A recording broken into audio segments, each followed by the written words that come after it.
Fish on. All right. And I tell you what, man, they are throttling it.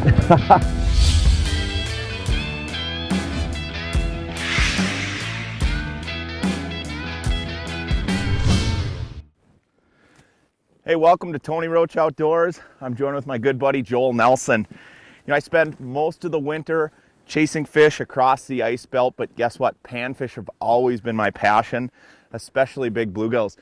We're out on sort of a flat here today. We're on the edge of the weed line, just off of it, before it breaks.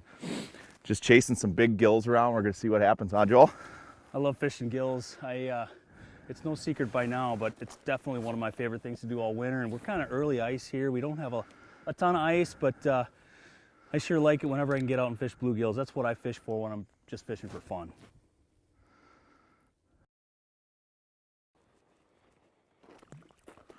There. That's what I love about these big gills. It's always like a chess match. You know, some of them come up and drill it, and other ones you just got to sit and work them and work them.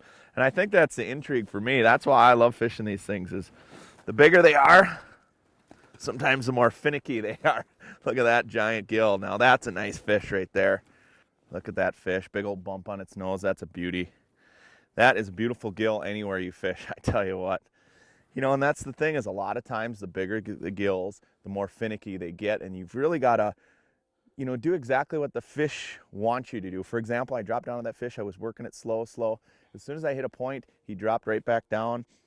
I jerked it back up, and I got real aggressive, and that fish fired right back up. And see, that's why it's so important that to use that zoom screen on that chart, on that Markham. It has that recorded history there that tells you exactly what just happened. So I could tell exactly when I dropped down to that fish and raised it slow, he kind of hit that ceiling. So I stayed below that ceiling, and I got really aggressive, and that fish powered up, but I knew he wasn't willing to go above that ceiling.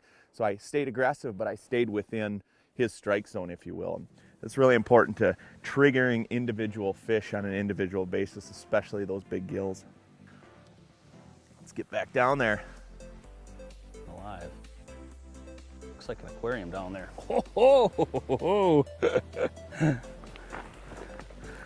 Oh yeah, just a bull. Ooh. Oh my goodness. Oh, this guy's just beat up. Just got shredded by a pike. We've been pretty lucky. These fish have been fairly stable. They haven't been racing around, but sometimes you're on bluegill bites like this. They're here for a second and then they're gone because pike are down there doing the dirty work of trying to eat them.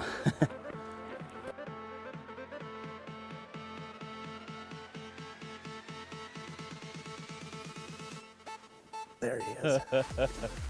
That's a nice fish there. Oh man, I had to work that one. That one looks like a banger. Yeah. I saw you let that fish double clutch it. Oh yeah, nice fish, Joel. There we go. Now that's a beautiful fish there. Nice big fat gill. To work that fish like 3 different times. I just popped in this hole, and that's the thing with these bluegills, is they're just kind of moving along this edge here. They're right along this big weed flat. And a lot of times these gills don't move that far. You know, as you can see, our hole placement is only about 5 or 10 feet apart. It's not like we're fishing this big vast basin or this big vast area. A lot of times if you don't see fish, it only takes a move of maybe 5 to 10 feet and you're right back in the fish. Oh yeah, popped right out of there. Nice fish. Get him back in. Beauty.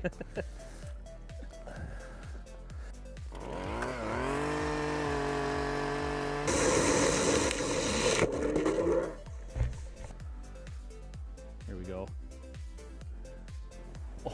Oh. Good fish? Yep. And you know what? When you got 2 good gills competing for your bait, I just can't think of a better situation. No. Oh. Wow. That's a big one.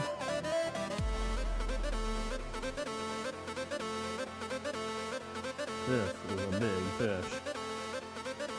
Woo-hoo. There we go, I got one on. Yeah. All about drilling and moving, right, Joel? Stick and move, stick and move. I want to see what you got. Nice one too. Look at that. There we go. Look at these fish. Wow. You know, I saw Joel get birdie over here. He literally drilled holes 20 feet past our other holes, and that's what we've been doing, is just kind of hopscotching over. These gills aren't moving at a real fast rate. You just move over, you start popping fish, and you're right back in these big gills. And you know, one thing about these big fish, we can't emphasize enough that you got to put these fish back. If you want to protect these great fisheries and see big gills like this across the ice belt, we really got to practice catch and release. Absolutely. Let's get them back. Hey, I had a lot of fun fishing with my buddy Joel today. Thanks a lot, man. It was a great time. For Joel Nelson, I'm Tony Roach. We'll see you guys on the water.